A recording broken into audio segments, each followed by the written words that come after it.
Hello again, and welcome back to the Lobster Talks Podcast. I am with Laurie once more, and today we're going to talk to you about Fall 24 Demo Day and the recap of the first ever fall batch in 2024 from Y Combinator. So let's dive in. Laurie, thank you for being here. Great to be here. And so what just happened is the first batch in person, first demo day in person for a very long time, I think since 2019. So yeah, it'd be great to hear what was that like, because obviously there's been YC demo days over the past few years on Zoom, but now it's back in person. Absolutely. First ever demo day in person since 2019. So since COVID. To tell you the truth, I didn't go to the demo days before COVID because my first demo day I was invited to was winter 2020. So it was the very first remote one. And it had always been on Zoom until 2023, until Gary Tan came back, where they did the demo day on Zoom. But then after the demo day, they had a little party, a little mixer for some very handpicked and hand-select investors where I went. So that was already a first taste of the back in person, but this one was the actual demo day and the actual pitches live in person. And that was absolutely brilliant. The energy was insane. There's a lot of people. Apparently it's in a new place. It was in the Masonic Center in San Francisco, but that's a place that never had been before. It used to be in another place. This place is amazing. It's quite big. The auditorium is very large. And what they did that I think was smart is the first hour was everyone mixed, investors and entrepreneurs. Even before it started, you could already come and speak to the entrepreneurs. Then they had 3 pitch sessions. And in between those sessions, the break were quite long. Every time it was like 45 minutes or I think even an hour. And so it lasted the entire afternoon and a little bit during the evening as well. And just so many people, so many conversations. Even though it's a much smaller batch, still there's 93, 94 companies with every time 2-3 founders, plus hundreds and hundreds of investors. So yeah, that was absolutely amazing to be back in person, to see those entrepreneurs pitch live on stage.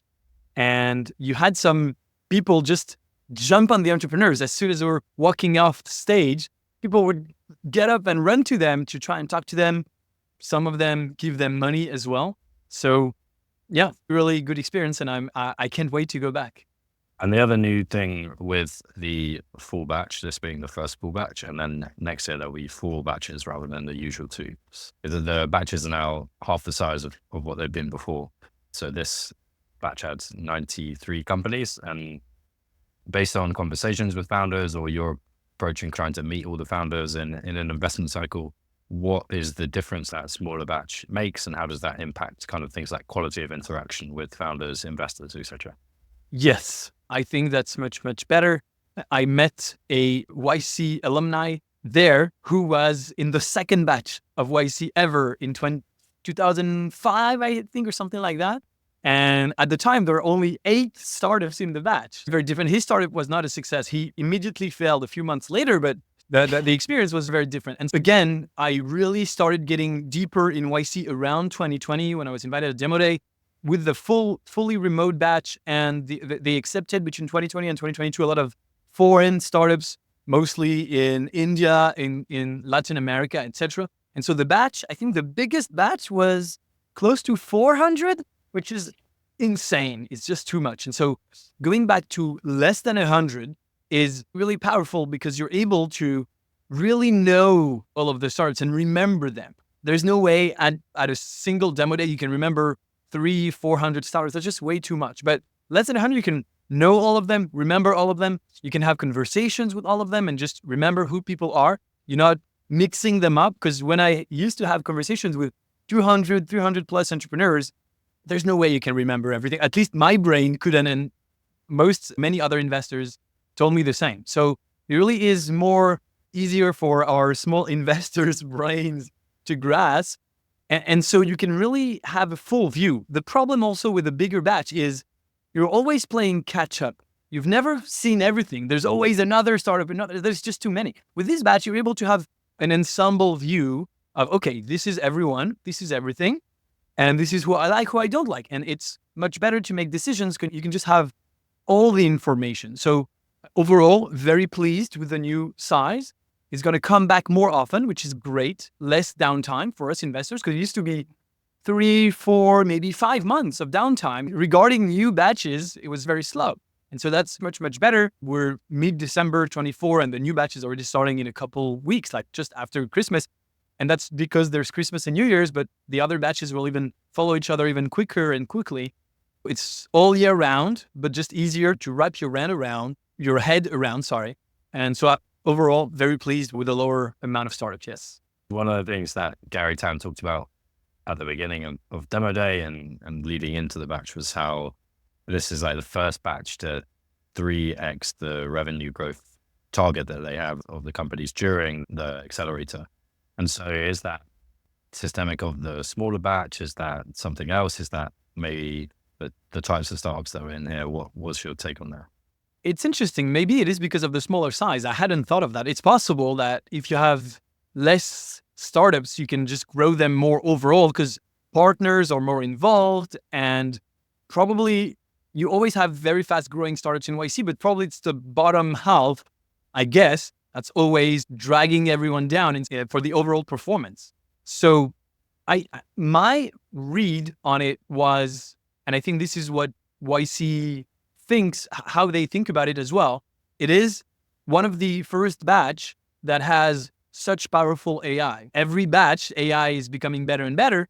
And today, AI still has a lot of progress ahead, but still, there's a lot of stuff that you can do with AI today, including coding much faster and including now selling much faster. There's a lot of companies, including in these batch, who help you sell with AI, all those AI SDRs and all of those automations and emails with AI, et cetera, et cetera. And I think Gary mentioned this sort of goal to grow between 7 and 10% per week for YC startups. That was a Paul Graham quote. And if you're growing for 7 to 10% every week for several months, then you're in a very exponential path and your startup is going to explode. 10% per week for 3 months is roughly 3x. And so that's exactly what you mentioned. The batch overall all of those companies grew 3x in those 3 months. So that's around 10% per week, which is insane. Just the fact to maintain that growth for any startup is pretty remarkable. But to maintain that growth overall for 90 plus startups is honestly amazing, incredible, and unheard of. And Gary, I think, shared it's the very first time actually in the history of YC's 19 years old, almost 20 years old. I think apparently it's the very first time that this has been true. So you could argue YC is just becoming better, or you could argue AI tools are becoming better. And it's also better with the smaller batch, like you said as well. But it was an impressive batch. However you want to look at it, it was an impressive batch. Yeah. So I think the AI tools thing is an interesting point because I think in this batch, it's something like 87% of the companies list AI as a category. Within that, there's 24 that were specifically focused on developer tools. And so just obviously with your computer science background as well, just interested to hear your take on that as like a market, because this is obviously something that YC, even in the last batch, was heavily involved with. We're seeing a lot of AI assistance in IDEs, co-pilots for codes, optimization, debugging, all this sort of thing with AI assistance built in.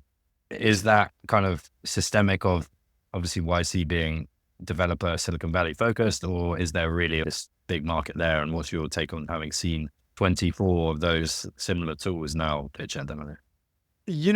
There's several ways, there's several answers to that. First of all, yes, YC is very code oriented or very developer oriented. They've always had been. And I think rightfully, you look at some of the best startups in the world, they're before and everything started by developers. Actually, if you don't have a developer in your co-founding team, YC is not going to accept you into the program. It is extremely important for them. And if you look at all the group partners, people who help accelerate the startups, but they're also the people who choose which startups get into YC, they're all developers, all of them. They're all technical. And that, of course, influences their choice of which startups to accept and to have join YC. That's one thing. The second thing is different partners have different specialties. And this new full batch, because it's smaller, had only half of the usual partners helping with startups. But I looked at who those partners are, and there's some specific partners who usually have a lot of developer tools, and usually in every YC batch ever, always had a lot of developers. You can think of Diana, who loves dev tools. You can think of Dalton Caldwell and Jared Hyman, who love dev tools as well. And all the three of them were present in this batch. And that's also gives you a sort of a clue of why there's a lot of dev tools.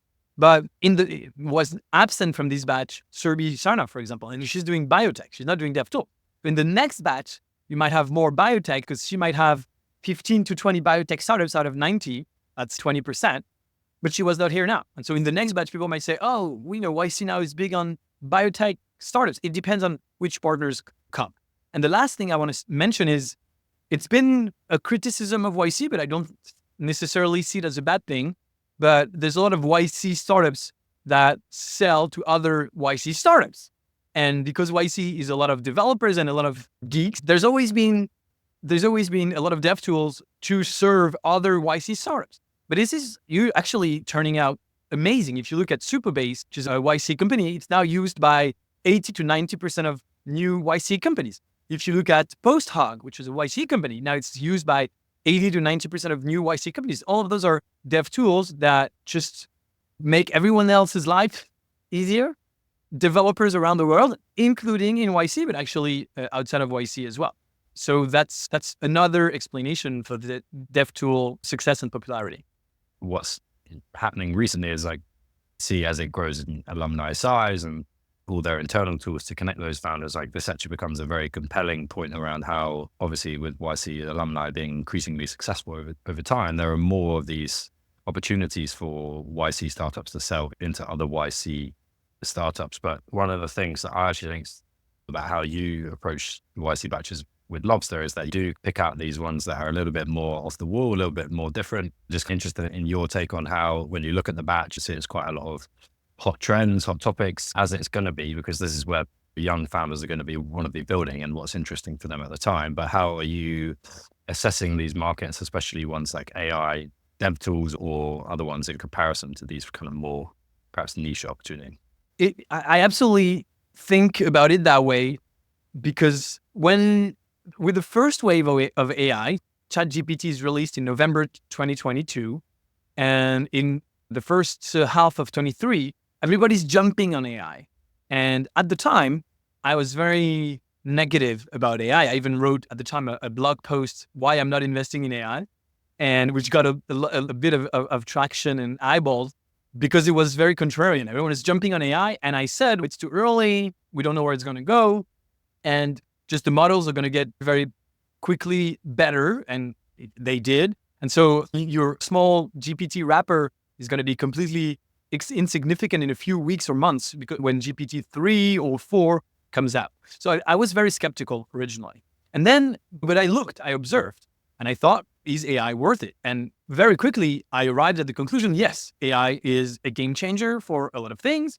And so it is important and it is great to invest in AI because it's going to have a big impact on the world.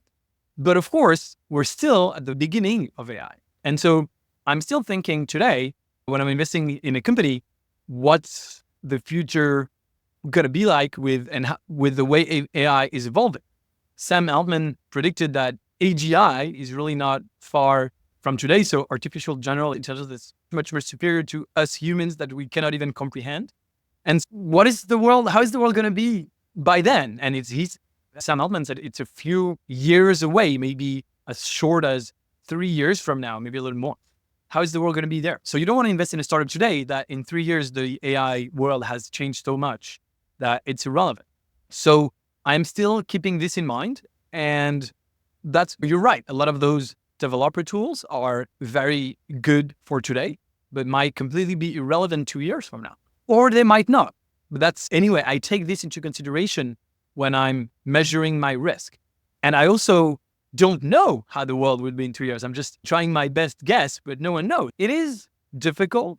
It doesn't mean I'm not investing in AI. I've been investing quite heavily in AI, I think, like everyone else. But yes, I take this into account. And there's many companies that I passed on investing in because the tool was great today. If it was a non-evolving market, I would have probably invested.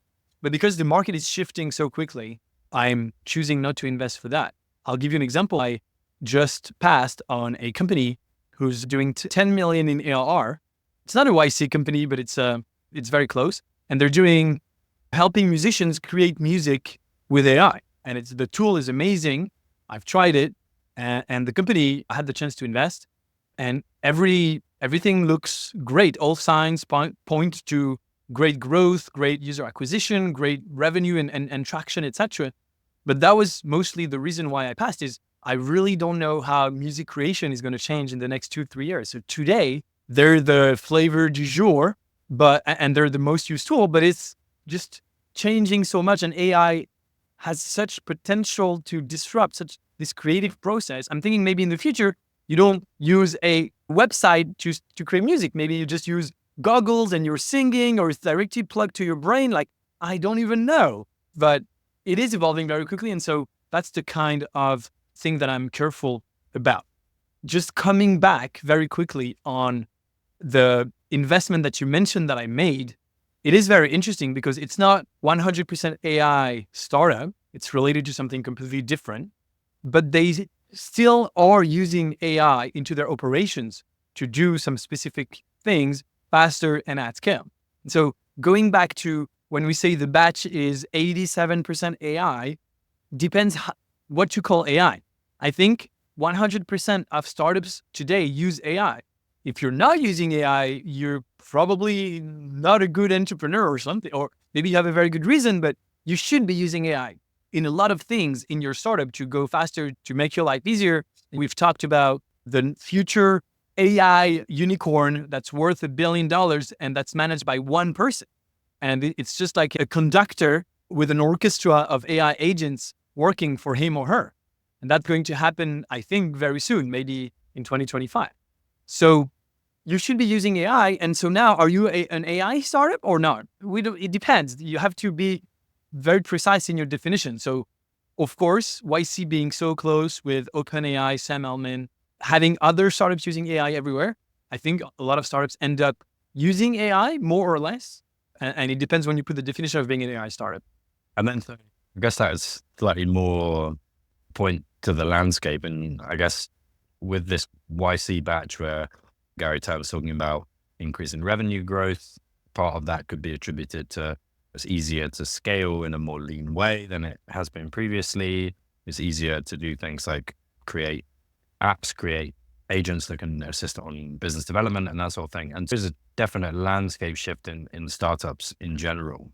And so extrapolate that out across 5 years, 10 years, like the way of building startups will be very different. And what you can achieve, as you mentioned, with 1, 2, 3 people, and Gary Tan talked about this, he talked about something like 2 pizza teams will be like the norm. What does that mean for something like YC, where YC has been very focused on building startups in almost this kind of methodology that they have around like the lean startup method, failing fast, shipping quickly? Does any of that change? Is there anything around YC that might not apply to this new era? How does YC adapt to that? Or are these kind of universal givens in what's coming in the landscape? I'm not sure. You could sum up YC's advice. I just saw a video they just published a few days ago from Nicolas Desaigne. And he says, when you're starting a company, you have to do 2 things. Is 1, build something. And then 2, talk to your users. And then when they've told you what they want, you build again, talk to your users, build, talk. And it's make something people want. So this will not change with AI. You still need to make something people want. What will change is you can build faster with the AI coding assistants, etc., etc. I don't know if you can talk to your users faster. You can just every day iterate with a new version. Someone can tell you something, and instead of saying, "Oh, I'll be back in 2 weeks," you can say, "Hey, I'll be back tomorrow." Probably YC will adapt a little bit its playbook, but I actually don't think the playbook changes so much, except for the velocity. Just that's the thing. You're going to be able to build startups faster with less people, but the playbook is still the same. And so people still need YC because people outside of YC today, they already have AI coding editors and copilots and stuff, but they're still not growing as fast as the YC startups are. They're still, and I've been dissecting YC for so long. I've been talking to so many YC founders on this pod and offline, obviously. And usually the thing that comes back the most, what is the number one thing that YC helps you with, is the community and the sort of peer pressure during the batch of being surrounded by other people who are doing the same thing as you. I don't think YC is in any danger. I actually think AI is going to empower more people to build startups. So probably there's more entrepreneurs, so more people who want to do YC. What's really interesting is YC used to have all of those things for later stage founders. They had the YC Continuity Fund, and they discontinued that. They want to focus on early stage. I actually think the opportunity for YC is pretty interesting because those teams probably need less funding to become unicorns and to exit. And so it probably means less dilution for YC and for Lobster Capital. It's very possible that the seed round after YC, where Lobster Capital is investing in, for some companies might be the last one. It's actually happened before. Zapier is quite famous for that. They raised a seed round after YC, a few millions, and they never ever raised since. And they're doing hundreds of millions of dollars of AR. A company that I invested in 2021 as well, called Baobab, raised a seed round, became profitable, never raised again. And today they're doing over $100 million in revenue. Same thing, just profitable growth. So this type of companies might happen more often because you need less people to hire because you just have AI agents working for you. You could be a 5 to 2 pizza team, 5 to 10 people, raise after YC, I don't know, 3, 4, 5 million, and they just have the revenue ramp up and go to 100 million and exit at $1 billion. So I think this is going to happen more. This is great. This is a net positive for YC because they have less dilution. It is obviously a net positive for Lobster, but I think it was Chamath Palihapitiya on the All In podcast already last year, like several months ago, who said seed investing might become the only investing or the best investing we can potentially do because Series A, B, C, and D are going to happen much less because those companies some of them at least, are not going to need to raise as much. So yeah, for YC, I see more opportunity than danger. I think they're very lean enough to adapt the playbook if the playbook really came to change. But I don't foresee such dangerous changes for them. I actually think it's making something people want stays the same with AIs. Yeah, I definitely agree. Like my background's in VR tech, and you're increasingly seeing new companies in the VR space, especially on the consumer side, who are able to go much further with smaller teams because of the ease of distribution now, with how quickly you can produce content, how quickly you can distribute that across platforms with very distributed.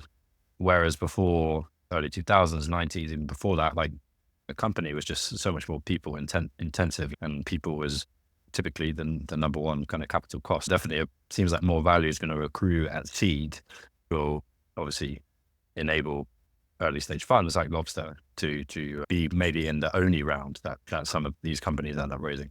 Actually ties nicely into some of the stuff that YC is talking about in their requests for startups post, which came out just before the demo day.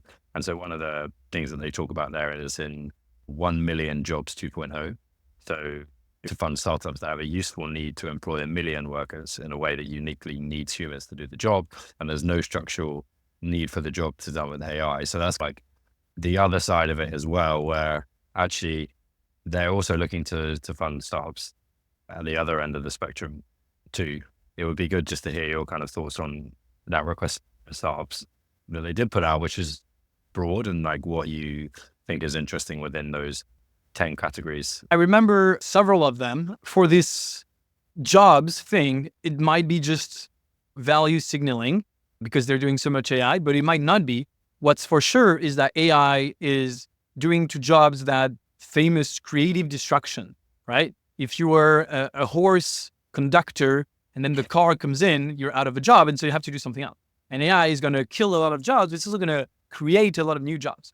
So it's all about how can people learn new skill sets, including if you're 50 and you've done the same thing your whole life and now you're out of a job, how are you able to learn something new at 50, which is not always easy for everybody. So it's not going to be perfect. There's going to be some suffering probably, but still net, it's usually a positive when jobs are destructed and people are freed to do something else. YC they have this expression of butter passing robots or butter passing jobs, where you have a robot whose sole purpose is to pass the butter. And so you ask the robot, hey, can you pass me the butter? And the robot is so depressed and he gives you the butter and be like, that's my only job, is to give you the butter. What they talked about, they give, I think the example, which I probably agree on, is accounting. All the accountants in the US, in the world, and the people working around that category, it's really something that AI is going to be easy it's something easy for AI to do. If you think of accounting, it takes a bunch of receivables and invoices and stuff, and then creates, at the end of the year, a fiscal document that gathers everything, the plus, the minus, and there's a few accounting rules in there on how to account for everything, but that's it. And you could argue that it's a butter passing job. There's not that many accountants that are so passionate about what they do, so excited to just be counting how much you paid for lunch and do some additions and subtractions. I'm sure some people love it, but it's not the greatest thing. And so those people might lose their job. It's not great. They studied that, etc. But it actually means they're probably free to do something better for humanity, potentially more interesting for them or to them. And so that's the one side. The other side is, yes, how do you create jobs for those people? So that's the request for startup. What are the jobs that are not going to be replaced by AI? That's something you could probably learn now. Anyone listening to this, think about your job and could it be replaced? And then what you learn that's not going to be replaced. Then on the request for startup, there's a lot of AI stuff, always. That's great. Some stuff that stayed in my mind that I thought were interesting. One, they're going back to crypto and stablecoin. There hasn't been a lot of Web3 startups in YC, but now they're really looking for some. And so that's interesting. And just a couple of days later, after YC's request for startup, Stripe acquired a stablecoin company for, I think it was close to 100 million. It was a big acquisition for Stripe in the Web3 world, in the stablecoin world. So it is interesting to see YC is still very interested in some crypto, and let's see if the next batch has any. And something else that I remember from this request that's already from a month ago is the request for gov tech startups, everything government related. Basically, the idea is there's going to be apparently a bunch of people coming into the government trying to cut costs. It's not apparently, like, it is happening. And some of those people are very tech. I'm talking, of course, about Mr. Musk. He loves tech, he loves AI. And so now is a very good time to be working on new tools that could help the government so that in 2025, when they're looking at ways to simplify, cut costs, and probably use technology and AI for that, you have something to sell. And so there's probably startups in and outside of YC that are going to be making tens of millions, hundreds of millions, just helping the American government save money with AI and with those tools. So those are things that and it makes so much sense, right? It makes really a lot of sense that this would happen. So I'm excited to see what comes. I've been quite interested into the gov tech. It's not always easy to get revenue and traction right away, but there has been some in YC that I've looked at pretty close, and I'm excited to see what's coming. Yeah, cool. And so I think it would be good to just talk a bit about, obviously you mentioned that you've made 2 investments in this batch. And now with the change of scope around batches, you could say that you have half as many companies, twice as much time for those companies in each batch. But what does that mean for Lobster? Maybe the volume of deployments per batch, or is it really just around when you're there on demo day and the companies that you want to invest in, if they're good, a lot of those kind of principles might be fall by the wayside? Actually, we made 3 investments in this batch. I'm not in a hurry to deploy. I'm already deploying relatively fast. If it's 3 per batch, if there's 4 batches a year, that's 12 per year. And we do some in between batches as well. That might be 15 per year, which is a rhythm that I'm pretty happy with. It's what I've been doing before I had this fund. That's the pace at which I was going. I could do more. I could do 20 or 25. I have the bandwidth. I know how to do it. I could do less, 5 or 10, but I don't really want to force myself into rhythm. My thing is I'm very decisive with investing. I'm going to really like the startup or I'm not going to like it. I have a very specific list of criteria. So either it fits or it doesn't. I make it sound easy. Of course, many times I'm hesitating and struggling. Like it's not instant coming to me like that. But the thing is, I want to invest. I have a threshold and I want to invest every time the startup's over the threshold. And if it's not, I don't want to invest. So if there's a batch where I make 0 investment, that's fine. If there's a batch where I make 5, 6, 7 investments instead of 2, 3, 4, that's fine. And I take it as they come. So I don't really have to invest if I don't want to. I'm not in any rush.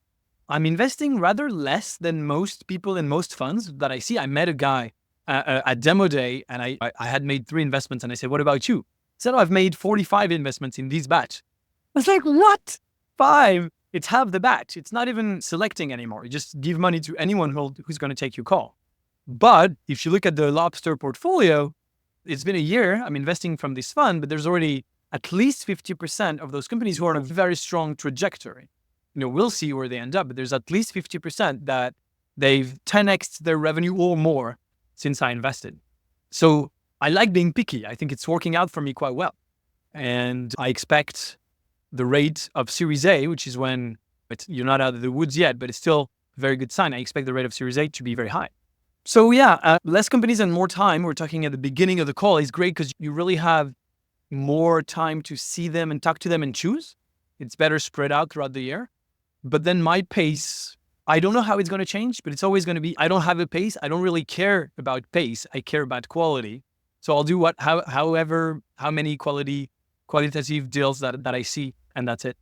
And you also mentioned how we're going to quite quickly turn the corner after Christmas, New Year into 25. So the first ever full year where we'll have 4 batches. What would be your Lobster Capital RFS? So YC put their request for startups. Like, what would you like to see? So if you're thinking about what you really hope to be watching on stage in the end of March or whenever it is for that first one, like what would you love to see? Yeah, it's going to be mid-March. We haven't prepared this, so you're really putting me on the spot, but that's great. I love that. Listen, as you've seen with me, I'm happy when it's not only AI startups. I like AI. I'm investing there, but I'm happy with something else. So what I like, but YC likes that as well, and they've been pretty good, is completely different industry that new tools and AI as well is helping disrupt. That's the case for the investments we briefly mentioned earlier. It's a completely different industry, but AI is really helping making this possible. So I really like investing in companies that were impossible a year, 2 years ago. And there's a lot of them right now that 2 years ago could not exist, could not have been created, could not work that way. And of course, some AI companies as well, but some AI companies that are future-proof, and no one's future-proof, but a company where you can say to yourself, however the state of AI changes in the next 2 years, they're gonna be okay. And yeah, it could be cool. It could be interesting to see some Web3 companies come back. GovTech, so I pretty much agree with YC there. I would love to see more space tech. There always has been a little bit of space tech in YC, so it's not that it's absent. But this batch, I think, had 1, maybe 2. I think there's only 1 that comes to mind. That's very few. Would love to see more. Not that I'm heavily investing there, but I've dabbled in it. And I think there's some very interesting thing. We have an amazing space company in the portfolio of Lobster that's killing it, doing really well. Already in space, after starting, which is pretty insane. So, some non-AI, some AI, but that's not just the latest trend. And then a little bit of Web3, a little bit of space, I'll be happy. It doesn't need to be super original for me, by the way. Like, I'm happy going back to the basics. I'm happy investing in SaaS, in B2B. I'm happy there. But you just want something that's new and innovative with great teams, something that hopefully hasn't been done before. And remember, I'm really interested in early growth because I think it's a big predictor of success. And when I was at the event, everyone told me, so who did you invest into? And I told my 3 investments, and everyone told me, wow, you chose the batch's darlings. You chose the stars of the batch that everybody wanted to invest into. And that's mostly because they had very strong revenue. People were impressed that I chose those. So I guess it's a good sign. And so I'm happy with back to basics, but some company that has great growth. And again, this batch, you've mentioned it, was the fastest growing batch of all times with YC. So that's what I'm looking forward to. What if this new batch grows as fast or even grows even faster? This would be really my RFS, my request for startup is my RFG, request for growth. So let's see. We'll obviously record again so Demo Day is mid-March, right after that, hopefully. And if you want to see my debrief of March, please subscribe to this channel. Yeah, cool. That's a good place to leave. All right. That's a good place to end. Thank you so much, Laurie, for all of this. Thank you for everyone for tuning in. Don't forget to rate us on your favorite podcast platform and stay tuned for our next debrief. But before that, there's going to be a lot of new content published on this channel. Please subscribe and see you all soon. Bye, everyone. And thank you, Laurie.